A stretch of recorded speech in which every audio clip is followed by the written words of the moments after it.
नमस्कार मित्रहो, आपण आता या ठिकाणी CTETचा जो रिझल्ट लागल्यानंतर जे आपल्याला प्रमाणपत्र मिळणार आहे ते प्रमाणपत्र आपण घर बसल्या कसं डाउनलोड करायचं हे आपण यामध्ये पाहणार आहोत.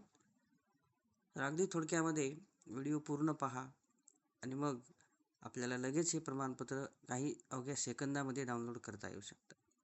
तर चला आपण पाहूया. आपल्याला या ठिकाणी हे प्रमाणपत्र डाउनलोड करण्यासाठी एक ॲप आपल्या मोबाईलमध्ये असणं आवश्यक आहे आणि ते ॲप बऱ्याचशा जणांच्या मोबाईलमध्ये असतं. तर यामध्ये हे डिजी लॉकर नावाचं जे ॲप आहे हे आपल्याला ओपन करायचं आहे आणि ओपन केल्यानंतर आपल्याला थोडंसं अगदी खाली स्क्रोल करायचं आहे. खाली स्क्रोल केल्यानंतर आपल्याला या ठिकाणी एक्सप्लोर मोर नावाचं एक ऑप्शन दिसेल, त्यामध्ये आपल्यावर त्याला क्लिक करायचं आहे.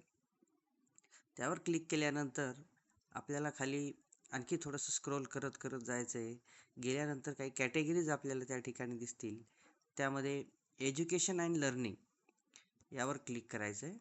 एज्युकेशन आणि लर्निंग यावर क्लिक केल्यानंतर असा काही आपल्यासमोर एक इंटरफेस येईल आणि यामध्ये आपल्याला एक सर्च बारमध्ये सेंट्रल CENTRAL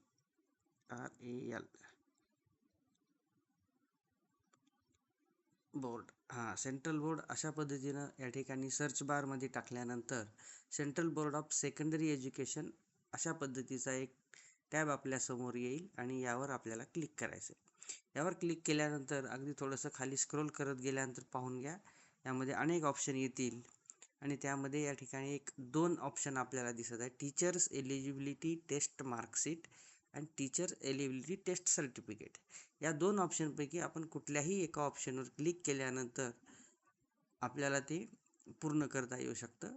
मग पहा, टीचर एलिजिबिलिटी टेस्ट सर्टिफिकेट यावर आपण क्लिक करून पाहूया. पहा, यामध्ये आपलं नाव येणार आहे. त्यानंतर या ठिकाणी एक वर्ष आपल्याला निवडायचं आहे. त्यामध्ये 18, 19, 19, 21, 22, 22, 23 ऑगस्ट, 24 जानेवारी, 24 जुलै, 24 डिसेंबर आणि याच्या खाली स्क्रोल केल्यानंतर आपल्याला जानेवारी 25 असा ऑप्शन आपल्याला या ठिकाणी दिसणार आहे आणि या क्लिक केल्यानंतर आपला रोल नंबर CTETचा रोल नंबर या ठिकाणी आपल्याला टाकायचा आहे आणि गेट डॉक्युमेंट म्हणल्यानंतर अगदी घर बसल्या काही सेकंदामध्ये आपल्या मोबाईलमध्ये डाउनलोड करायला भेटणार आहे. आणि हे जे सर्टिफिकेट आहे ते आपल्याला कुठूनही मिळणार नाही. हेच सर्टिफिकेट इथं जे डाउनलोड होतं तेच आपल्याला या ठिकाणी व्हॅलिडेट असणार आहे. थँक्यू.